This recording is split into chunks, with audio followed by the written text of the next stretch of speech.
बिस्मिल्लाहिर्रहमानिर्रहीम। पुराने मोबाइल को 8 कामों में इस्तेमाल करें। अगर आप 1 या 2 साल बाद नया स्मार्टफोन ख़रीद लेते हैं तो पुराने फ़ोन का क्या करते हैं? ज़्यादातर अफराद तो पुराने फ़ोन्स को फ़रोख्त कर देते हैं या किसी दराज में रख कर भूल जाते हैं, मगर पुराने फ़ोन्स को मुतअद्दिद मकासद के लिए इस्तेमाल किया जा सकता है। नंबर 1, वेब कैम में तब्दील कर दें। पुराने स्मार्टफोन को वेब कैम में तब्दील करके मुख्तलिफ ऐप्स जैसे जूम या स्काइप के लिए इस्तेमाल किया जा सकता है, जिससे वीडियो चैट क्वालिटी बेहतर हो जाती है। पुराने फ़ोन का मेन कैमरा लैपटॉप के कैमरे से बहुत ज़्यादा बेहतर काम करता है। नंबर 2, तस्वीर महफूज करें। ज़्यादातर स्मार्टफोन्स की स्टोरेज तस्वीर और वीडियोज़ से भर जाती है और इस मसले से बचने के लिए पुराना फ़ोन मददगार साबित हो सकता है। यानी नए फ़ोन से तस्वीर ले और उनको पुराने फ़ोन में मुंतकिल कर दें।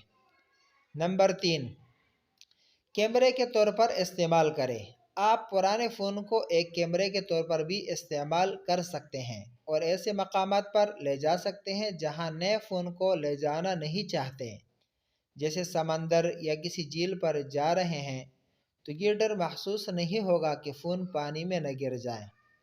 नंबर 4, यूनिवर्सल रिमोट बना दें। एक ऐसा रिमोट जो बहुत कुछ कर सके, आपको बहुत पसंद आएगा। तो मुताबिक डिवाइसेस को कंट्रोल करने के लिए पुराने स्मार्टफोन को रिमोट में तब्दील किया जा सकता है, जिसके लिए किसी रिमोट कंट्रोल एप्लीकेशन को इंस्टॉल करना होगा।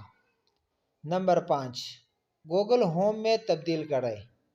जी हाँ, आप अपने पुराने एंड्रॉयड फ़ोन को गूगल होम स्मार्ट स्पीकर में भी बदल सकते हैं, जिसके लिए किसी ऐप को डाउनलोड करने की भी ज़रूरत नहीं।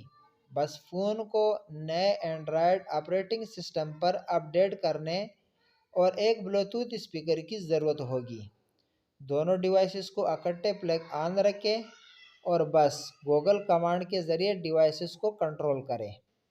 नंबर 6, सिक्योरिटी कैमरे की शक्ल भी दे सकते हैं। इस मकसद के लिए किसी सिक्योरिटी कैमरा ऐप जैसे अलफरीद को डाउनलोड करना होगा, जिसके बाद फ़ोन को उस जगह रखें जिस पर नज़र रखना चाहते हैं।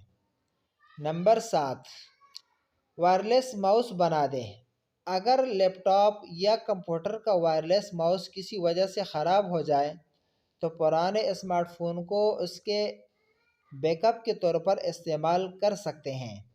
इसके लिए किसी ऐप जैसे रिमोट माउस को डाउनलोड करना होगा और फिर फ़ोन और कंप्यूटर को एक ही वाईफाई नेटवर्क पर कनेक्ट करना होगा और बस। नंबर 8, ऑडियो प्लेयर के तौर पर इस्तेमाल करें। पुराने फ़ोन को मीडिया प्लेयर के तौर पर भी इस्तेमाल कर सकते हैं। बस पुराना डेटा डिलीट करके ऑडियो फाइलें बरकरार रखें, जिसके बाद उसमें अपनी पसंद की चीज़ें सुनते रहें और महफूज होते रहें।